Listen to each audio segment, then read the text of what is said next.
Success is 70% mindset, 20% skill set, and 10% tool set.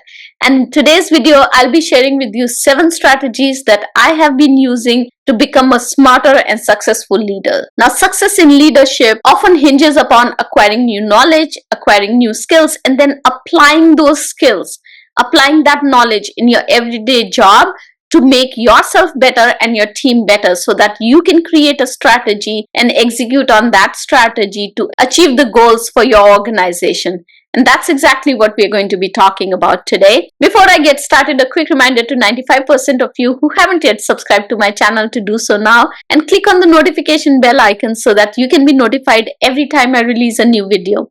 I put a lot of time and energy into building these videos for you, and your subscription means the world to me. Your subscription lets me know that you find value in the content that I bring to you.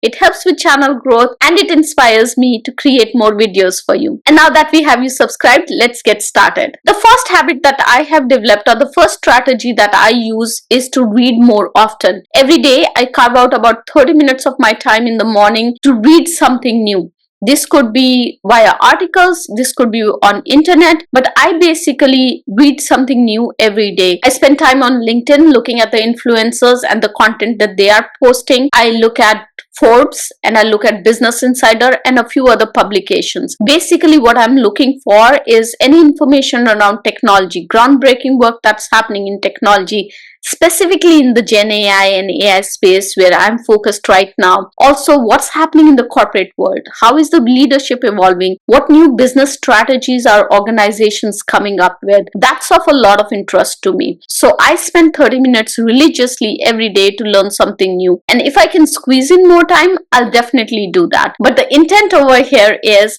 that I do not want to miss out on information. I want to gather as much information as possible and leverage it in my everyday work. Not just reading is not enough, right? So there's a second strategy for that, and that is to be able to contextualize that reading. What I effectively do is that when I'm reading, I take some notes. I summarize what I'm learning. Sometimes the information is easy enough to stick, but other times it does require that mind connection. There's studies that show that when you write something, it sticks to your brain for longer, because what happens is that you're spending more time in really absorbing that information as opposed to just reading. So what I do is I summarize that information, and then I spend 5 minutes to really understand in which context I would be able to leverage that information.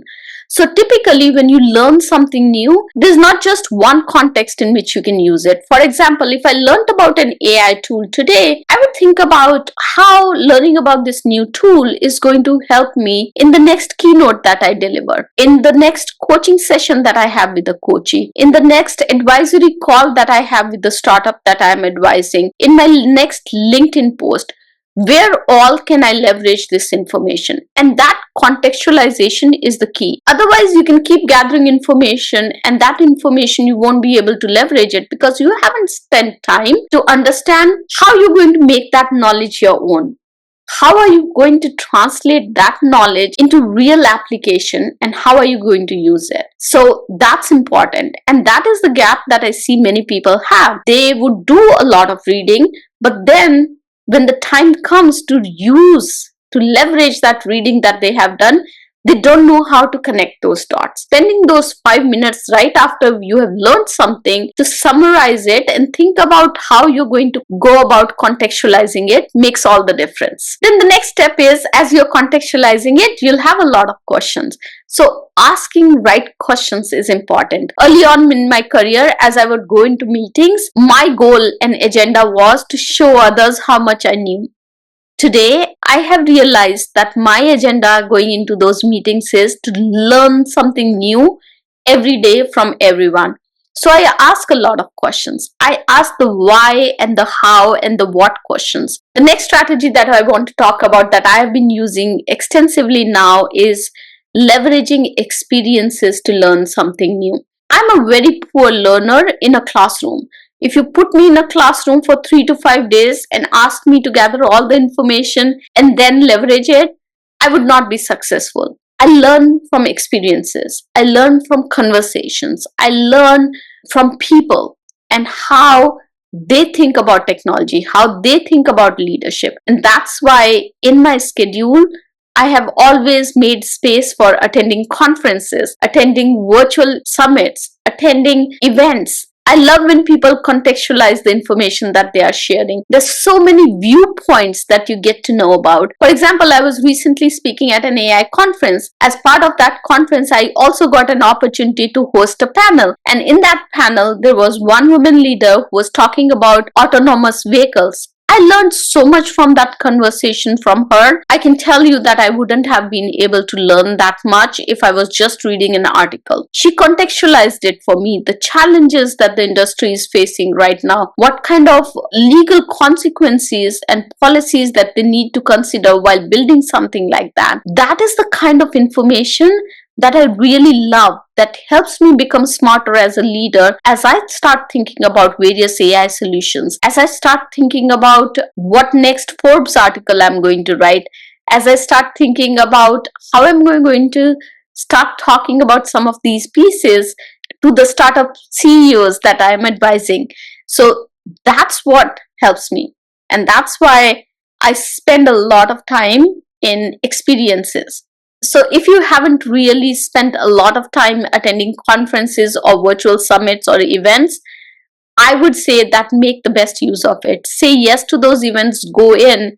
It's a completely different experience when you learn in a three-dimensional environment where you are learning from a speaker, but you're also learning from other participants, and then you are evolving your own thoughts around a subject area, as opposed to just reading an article in a very one-dimensional format, if you will. Another strategy that I have used over years is critical thinking. Now, when you think about a leader's role, especially when you're faced with challenges, you have to evaluate the information thoroughly before making decisions. And this means considering various viewpoints and potential outcomes. Over a period of time, I've built diverse teams, and each team member brings their own set of lived experiences into the conversation. Each team member, I've realized, has a different way of interpreting a solution. And in today's world where we are creating products and services for a diverse customer base, it's important that we take everybody's viewpoint into consideration. I'm not saying that you get to a point where no work gets done because we are just considering viewpoints. I'm saying that what you need to do is, as you craft out those solutions, as you solve those complex problems, it's important to have various perspectives so that you can look at the holistic picture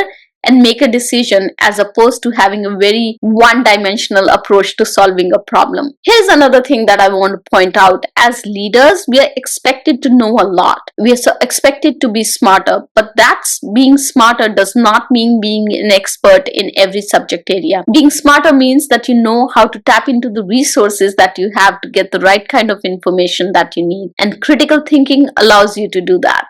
The next thing that I want to talk about is application of knowledge. Early on in my career, I would go to a lot of these leadership development programs, and they were great 5-day programs.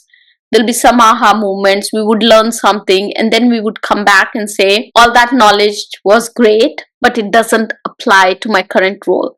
And that's why we would never apply. And I'll tell you that I've forgotten so much about those concepts that I learned because there was never an opportunity to apply. Today, if I learn something new, what I want to do is I want to apply it right away. I look for opportunities to apply. For example, I recently learned about a couple of tools, AI tools that help you design presentations and that help you create various forms of digital products with a single input. And that was exciting for me. I brought that knowledge back to my team. We experimented with it. We figured out whether we wanted to move forward with some of those implementations or not. But essentially what it helped us do was it helped us identify what are the different options that are available. So next time when we want to think about productivity differently and bring in some of those tools, we've already gotten some level of application on it. We know how to work through that. Applying that knowledge that you have gathered is what makes you smarter. So please just don't focus on gathering the knowledge. It's equally important to apply that knowledge as well. And the next strategy that I want to talk about is probably the most important strategy, and that's giving your mind a rest. In the fast-paced tech landscape that we are living in today, Every time you blink, there's a new tool or service that's being put out there. How do you prevent your mind from fatigue? Because when your mind is tired, you can't learn anything new, you can't be productive, your output suffers. So when you start thinking about leveraging all that knowledge that you have acquired, you have to also think about giving your brain that optimal environment in which it can thrive, in which it can absorb the knowledge and then make that knowledge available to you when you want it. And that's why giving your mind a rest becomes really, really important. I've created strategies for myself and my team in terms of how to take frequent breaks, how to ground yourself, how to rest your mind. I go for long walks. I have a lot of walk and talk meetings where I can really think about things differently. So changing the environment that you are in, resting up, giving your mind some break is really important as you start thinking about being a smarter leader. Because remember, a smarter leader is a more productive leader, not just for themselves but also for their teams. So those are the 7 strategies that I use to become a smarter leader. I would love to hear from you. What strategies are you using to become smarter? So that was it for today's video. If you liked this video, make sure to like, subscribe and share. Your sharing, your subscribing means the world to me. I'll see you next week with yet another video. Till then, have a successful week. Bye-bye.